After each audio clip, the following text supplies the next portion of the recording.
Salut à toi et bienvenue dans cette nouvelle vidéo. Alors vidéo aujourd'hui qui va parler de comment apprendre le japonais une fois qu'on a appris les deux syllabaires, les katakana et les hiragana.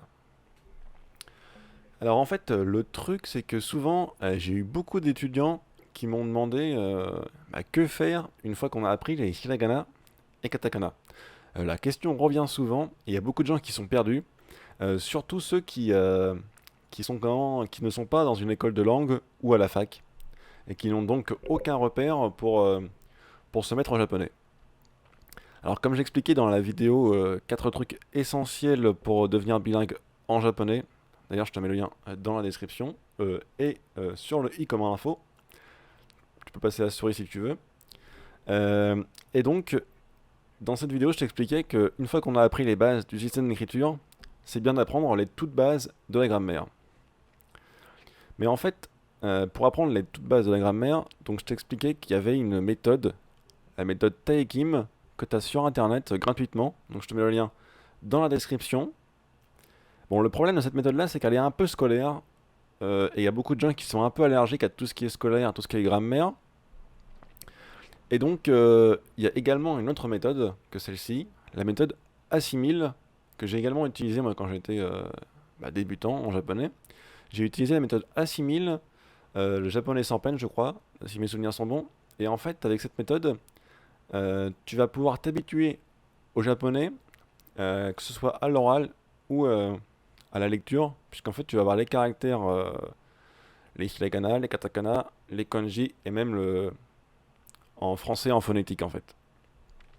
Donc tu vas pouvoir t'y mettre directement, et de façon vraiment très peu scolaire. C'est-à-dire que tu vas avoir, comment dire, une sorte d'assimilation à faire. Bah, en fait, c'est la méthode assimile, hein. Tu l'as pour beaucoup de langues en français.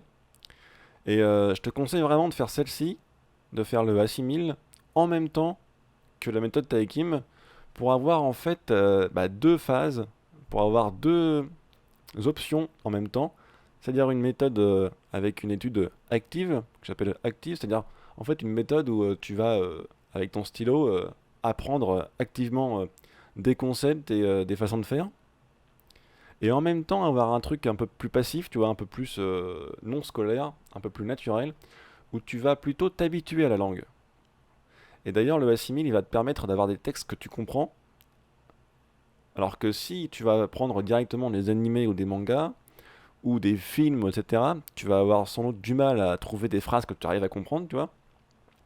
Tu vas peut-être choper quelques mots, mais tu vas avoir du mal à comprendre des phrases entières. Et donc au début, ça peut décourager, surtout pour le débutant. Et le assimile permet justement de faire le pont entre débutant et intermédiaire. Et en plus, tu as deux tomes pour le assimile, et dans les deux tomes, tu as vraiment de quoi faire, en tout cas d'avoir un niveau pré-intermédiaire si tu arrives à finir les deux. Et si tu finis les deux tomes du assimile plus la méthode de Taekim, tu auras un niveau tout à fait potable pour te mettre dans le bain directement. Surtout si tu as un ou plusieurs correspondants sur internet, tu vois, pour discuter un peu, tu vois, ou pour chatter. D'ailleurs, je ferai une vidéo sur ça, sur comment avoir des correspondants japonais très rapidement. Pour converser, c'est vraiment très sympa. Et en plus, ça te permet d'avoir des gens à qui tu peux demander des conseils ou demander des corrections sur ton japonais, ce qui est vraiment très pratique. Sinon, en dehors de ces deux méthodes de Taekim et du Assimil, tu as beaucoup de gens qui utilisent la méthode Minna no Nihongo. Mais en fait, Minna no Nihongo, je trouve que c'est un peu aride, un peu vraiment scolaire. Et quand tu fais cette méthode-là sans prof, c'est souvent très difficile, hein. Moi, je sais que j'avais essayé sans prof, tu vois, cette méthode-là, la méthode assimile, la méthode de Minna no Nihongo. Et c'était vraiment compliqué parce que bah en fait c'est très scolaire, c'est des exercices, tu vois, où il faut que tu répètes, c'est vraiment très scolaire. Et j'ai préféré franchement la méthode assimile avec la méthode de Taekim que la méthode de Mina no Nihongo, qui est pour moi très bien si t'as un prof, tu vois, si t'as un prof pour t'expliquer, pour changer un peu le déroulement du manuel, c'est bien. Si tu adores les trucs scolaires, c'est même très bien.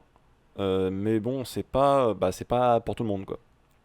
Et d'ailleurs, je conseille, si tu veux te mettre à la méthode Minna no Nihongo, comme beaucoup de gens, je te conseille de prendre un truc moins scolaire à côté, ou en tout cas de regarder des animés ou des mangas ou ce que tu veux en japonais à côté, pour avoir le côté scolaire, tu vois, le côté actif, et le côté plus naturel, plus, disons, informel, quoi.